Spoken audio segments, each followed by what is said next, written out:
What's up, everybody? We are back with a banger and a new series that I may continue on. This may be a one-off. Scientific Yapper. Now, on this episode of Scientific Yapper, we will be discussing the bisexuals of the animal kingdom, as seen by this illustration from yours truly. 50% meat plus 50% fruit equals 100% gay. Now, as many of you know, bisexuals are evil, conniving vampires. Yet, they are quite intelligent because they're so manipulative. They're modern day Socrates. Just pick one, bro. Pick one instead of fucking I want everyone. That's omnivores in this case. They want all the food. They're greedy. Now, it may surprise you, but I am going to uni for a science degree. What science is that? The science of minding my business, as you should be doing. I don't need to tell you. This is an actual lab coat, but I've got it turned inside out because it has my uni on it, and you don't really need to know that. So, this video, feel free to click off if you're not interested in me yapping about nature, science, mumbo jumbo. It is talking about a more conceptual topic, and that is animal intelligence. Why is it conceptual? Because that shit is very hard to gauge, because intelligence comes in many different forms. Like, crocodiles are intelligent in their instinctual ambush hunting strategy. And also the fact that they've been able to survive so many different extinctions, that is clear survival intelligence. Cephalopods have amazing problem-solving skills, but they don't really get to capitalize on that as much because they don't live very long. Intelligence plus wisdom equals goated.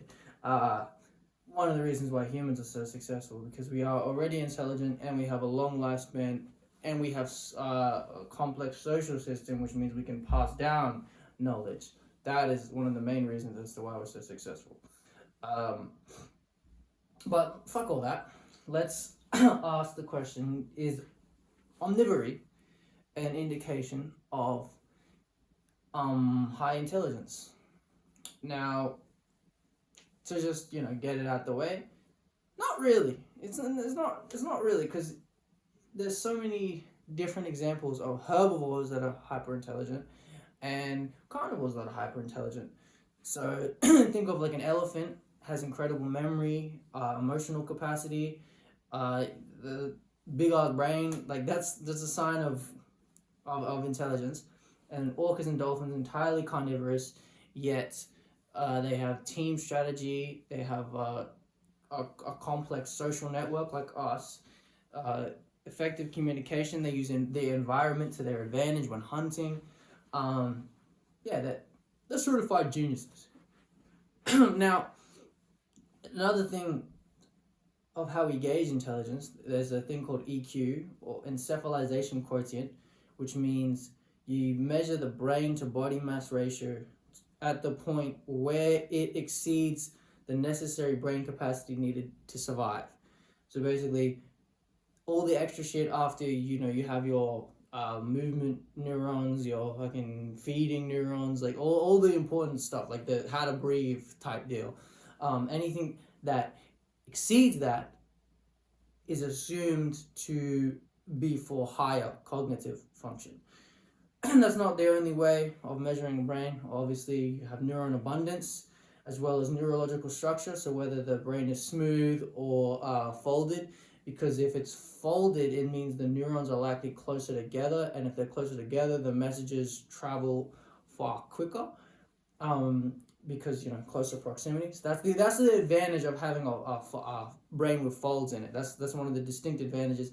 Also, how many layers are actually in the brain? Because if you have specialized layers, like I think we have like 6, it means they can, like in the neurological.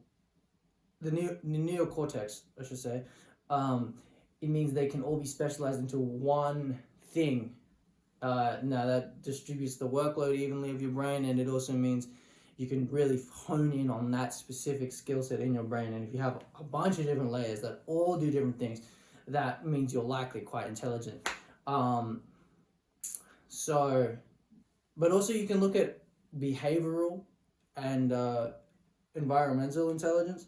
So just how they interact with their environment, because having a high survivability through whether it's strategy or just taking advantage of your environment. Like I'll give an example. The fact that crows and like corvids in general use the human landscape to their advantage. They'll drop like nuts on a road, and they'll get a car to like run over it, and then they'll scoop up the rewards. That is using your environment to your advantage. It's a sign of intelligence. And they also happen to be omnivores. So now I would like to make a point. That this is probably the biggest point of argument, is that it seems that omnivores have a lot easier time adapting to urban environments, like corvids, like rats, like raccoons, like mice. All of them seem to fare better, and that is largely in part because omnivory allows for more adaptability, which is a sign somewhat of evolutionary intelligence, not exactly species-specific intelligence, because you got omnivores that are absolute dumbasses, and you got carnivores that are geniuses, and vice versa. But just the fact that so many omnivores have been so successful in response to an extreme environmental change, because urbanization to an animal is very extreme. It's like a completely different environment, never really seen until now. That shows that it has quick survivability and adaptability, which, thinking quickly and clearly, concisely, that is a sign of intelligence. And being able to adapt to new situations, that's a sign of intelligence. Like all the species I listed were omnivores, and they were also very intelligent. Now I would say the corvids are probably the smartest among them. Rats are quite intelligent too, and so are raccoons.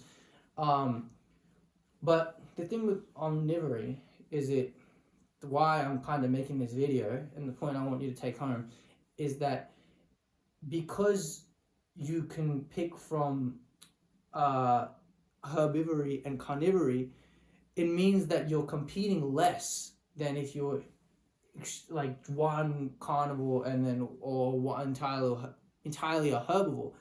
And being able to isolate yourself from that competition